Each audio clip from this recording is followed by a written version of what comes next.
part of the way that I got out of Fairfield, Connecticut was by weaponizing my ability to focus on things and write songs and play guitar and get better. Getting better was what I did to defeat monsters. That's how I beat monsters. Literally defeated monsters by getting better.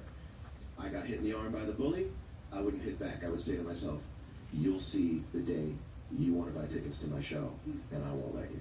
Right? Of course, to say nothing of the fact that's impossible commercially, but you know what I'm saying.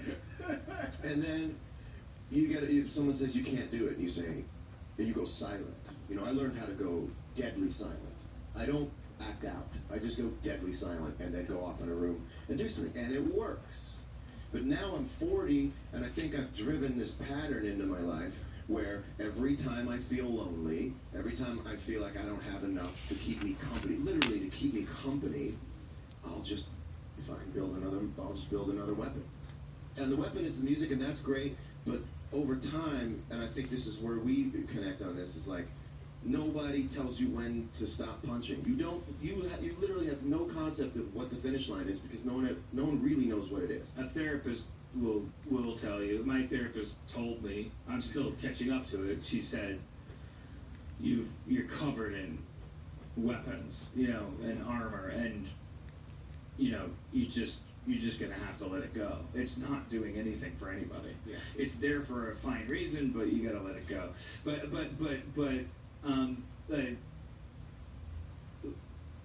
I get the sense from you that, 7 Grammys, you're John Mayer, whatever, man. No, I'm kidding. One day I'm just gonna get to John, but I understand we're at first name, last name.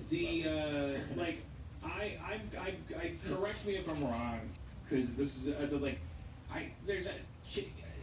it sounds like you're at least willing to admit that you're scrolling through comments and you're looking for, you may not be looking for validation there, but you're like, yes. It's like a ticker, and I'm very curious, just in your inner clockwork, when someone tries to take a shot at me, they can say you're fat, and I'm like, yeah, that just means I'm twice as talented as I'd have to be if I was thin. They say you're untalented, and I'm like, it doesn't. Yeah. It's like I want to say to the kid, that is where Batman's chest plate is. Like, you don't Are you kidding me? You heard my name because this is what I do. I cannot be killed there. You could dynamite that chest plate and there wouldn't be a heart behind it to kill. But then there's this, but it's like there's other shit that fucks you up, right? And it's weird because someone could call you untalented and you could know it, and it's and go oh, I'm not worried about being untalented. I'm John Mayer, but what I'm hearing you say is that there is shit that it's like, because I won't stay still. So because I don't like a unanimous vote. I don't like unanimous votes. It took me 40 years to realize I don't like golf claps. I don't like agreed upon 100% approval. For some reason, things go invisible. It's not very punk rock. They just go invisible in my head. Your nightmare is obscurity. It hurts. It hurts to be part of the woodwork. My nightmare. I'm not saying you are. I'm saying that's your nightmare. Not obscurity. No, I like obscurity if there's some depth to it. My nightmare is being placed off to the side where everybody goes, got it. He's indexed, labeled, barcoded, RF labeled. We know who he is. Off you go. That to me, I can't. I feel like I disappear.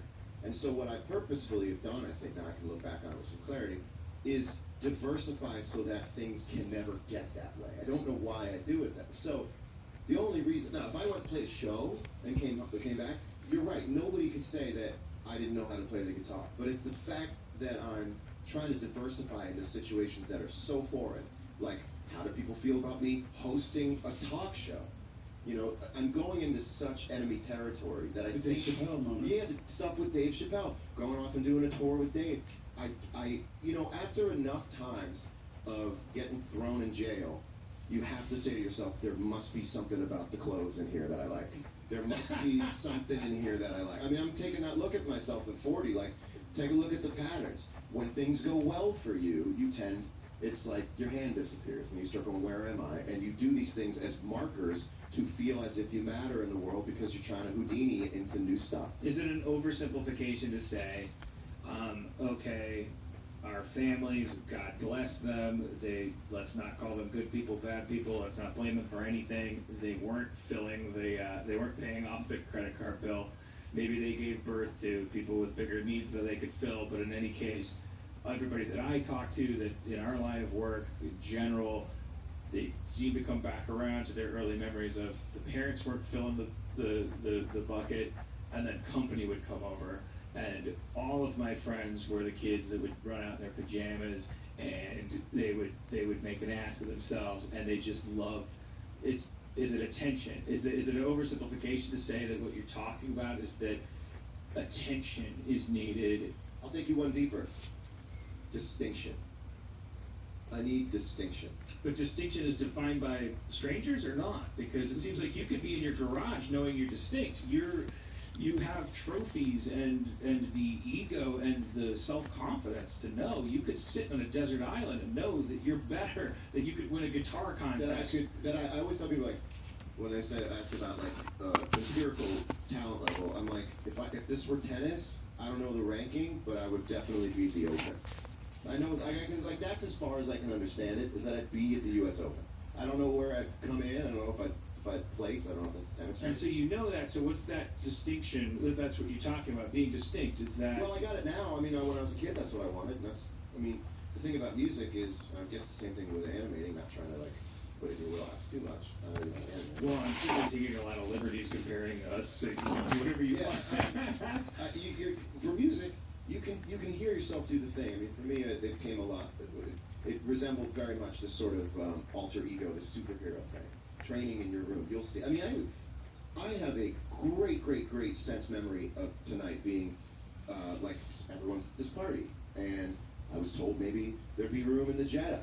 So Ryan has a Jetta, and then Ryan said, "Sorry, I got no more seats in the Jetta," and I'm like, "Cool." And I know right now that everybody's at the party, and I imagine if I weren't sitting here talking to you, I would be in my bathroom playing guitar, pretending I was at the party. Because I like it. There's something about it I like. I related in the 80s to Teen Wolf. Differentiation, distinction. He's the only one, except the cat. We're getting into Teen Wolf.